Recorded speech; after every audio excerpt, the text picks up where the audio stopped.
पूज्यपाद योगी आदित्यनाथ जी महाराज।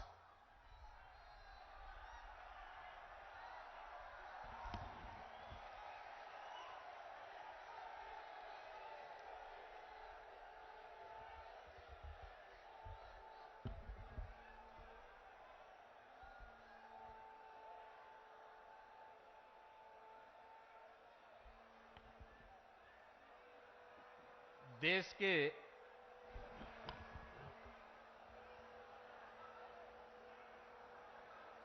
यशस्वी प्रधानमंत्री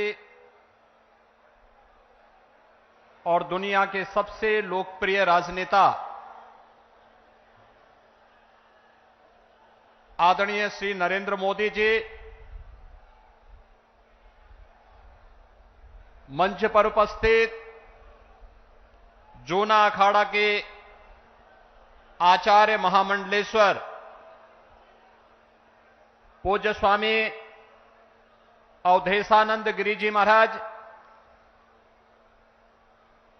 पूज्य स्वामी कैलासानंद ब्रह्मचारी जी महाराज, पूज्य संतजन सदगुरु श्री रितेश्वर जी महाराज, इस संपूर्ण कार्यक्रम के आयोजक आचार्य श्री प्रमोद कृष्णम जी, देश के अलग अलग कोने से उपस्थित सभी पूज्य संतजन और आदरणीय प्रधानमंत्री जी के स्वागत के लिए, अभिनंदन के लिए संभल, अमरोहा, मुरादाबाद और आसपास के जनपदों से सभी उपस्थित बहनों और भाइयों, आज आदरणीय प्रधानमंत्री जी का भगवान विष्णु के 200वें अवतार की जो ये भावी भूमि होने जा रही है, संभल जनपद में आगमन हुआ है। इस अवसर पर आदरणीय प्रधानमंत्री जी का मैं उत्तर प्रदेश वासियों की ओर से हृदय से स्वागत करता हूं, अभिनंदन करता हूं।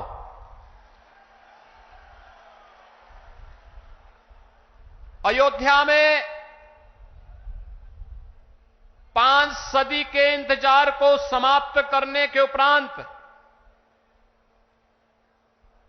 प्रभु श्री रामलला के भव्य मंदिर को बनाने और रामलला को विराजमान करवाने के उपरांत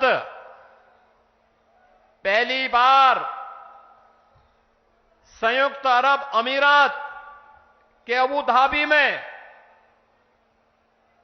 भगवान श्री नारायण के ही भव्य मंदिर के भव्य उद्घाटन कार्यक्रम के उपरांत आदरणीय प्रधानमंत्री जी का आगमन इस संभल जनपद में हुआ है।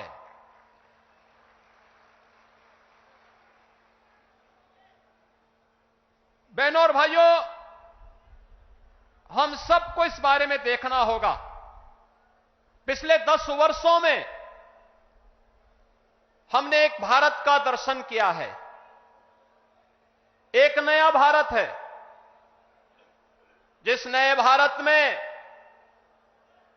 हर नागरिक को सुरक्षा भी है और राष्ट्र को समृद्धि के नए सोपान तक पहुंचाने का संकल्प भी है।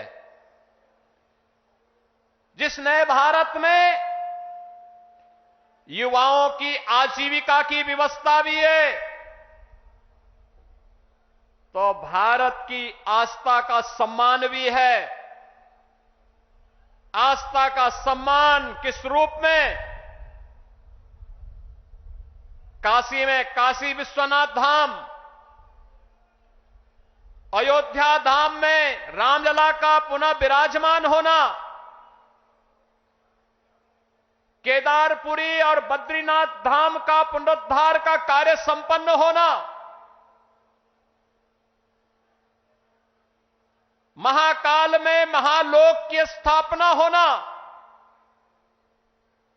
ये वह नए भारत की तस्वीर है, जिस नए भारत में हर युवा की आजीविका की गारंटी भी है और आपकी आस्था की भी गारंटी है। यही मोदी की गारंटी है। भाइयों बहनों, ये आस्था का सम्मान जिन लोगों ने आस्था के साथ लगातार खिलवाड़ किया, वे न आजीविका ही दे पाए और न भारत की आस्था को ही सम्मान दे पाए। आज तो भारत की विरासत भी सम्मानित होती है वैश्विक मंच पर। जब योग को वैश्विक मान्यता मिलती है और 21 जून की तिथि को दुनिया के लगभग 200 देश एक साथ जब भारत के अंदर किसी एक स्थान पर प्रधानमंत्री मोदी जी के नेतृत्व में करोड़ों भारतीय योग की इस विधा के साथ जुड़ते हैं, तो दुनिया के 200 से अधिक देश भी भारत की ऋषि परंपरा के इस प्रसाद के साथ जुड़ते हैं। कुंभ का आयोजन यूनेस्को के द्वारा मानवता के मूर्त सांस्कृतिक धरोहर के रूप में से मान्यता देना हो, या फिर अबू धाबी में भी किसी हिंदू मंदिर का होना, जो कभी कल्पना थी आज वह साकार हो रही है। यही नहीं,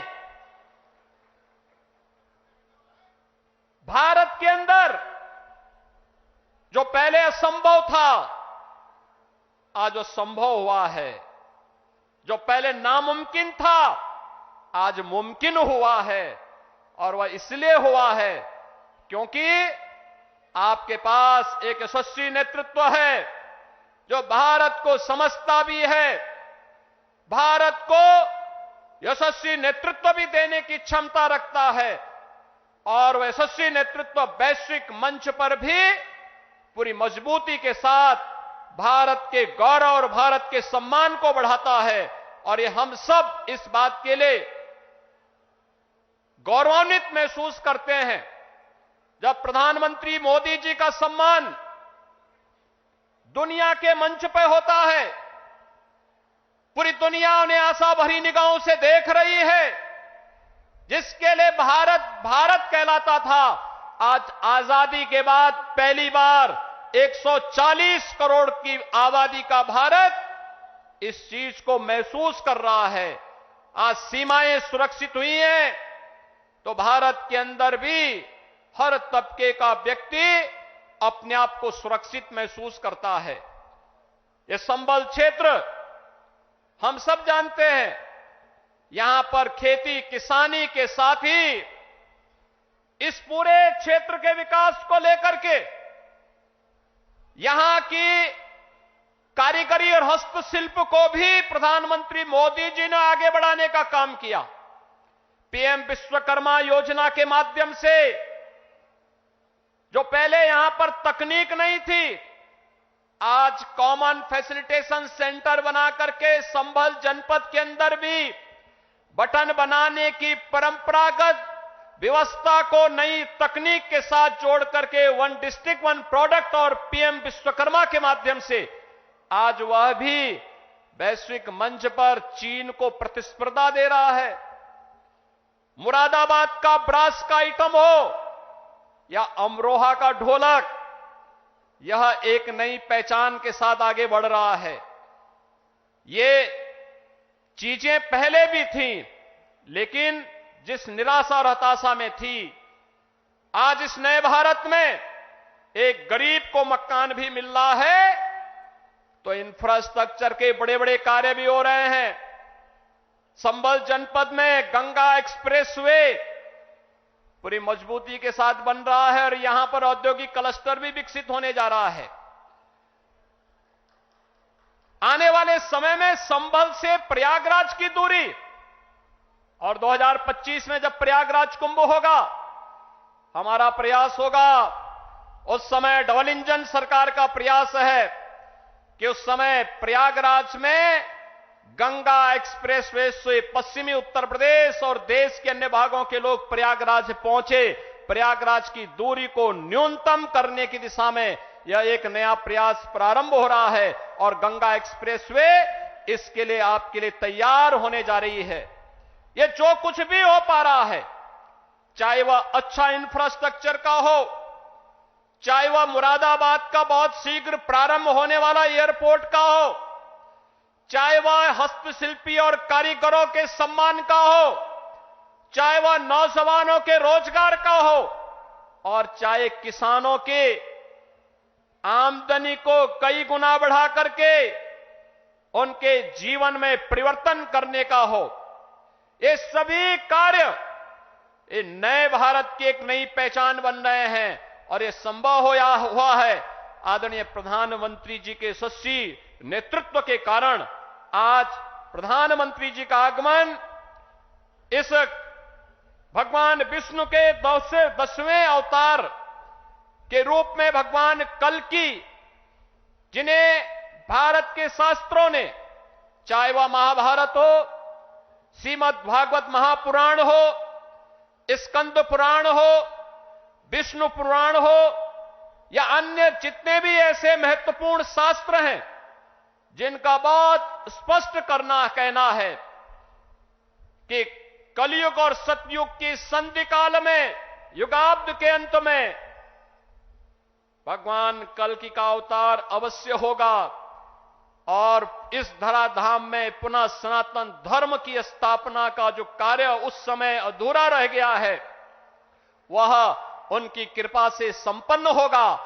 तो ये मान करके चलिए कि अयोध्या धाम में रामलला के विराजमान होने के बाद प्रधानमंत्री जी ने जो शुरुआत की है यह वहां से उसकी शुरुआत है और यह होकर के रहेगा। आज आदरणीय प्रधानमंत्री जी शिला रखने के लिए स्वयं इस कल्कि धाम के इस आयोजन में यहां पर उपस्थित हुए हैं। मैं आप सभी श्रद्धालु जनों से, प्रदेशवासियों की ओर से आदरणीय प्रधानमंत्री जी का संबल जनपद की इस धरती पर हृदय से स्वागत करता हूं, अभिनंदन करता हूं। धन्यवाद। जय जय श्री राम।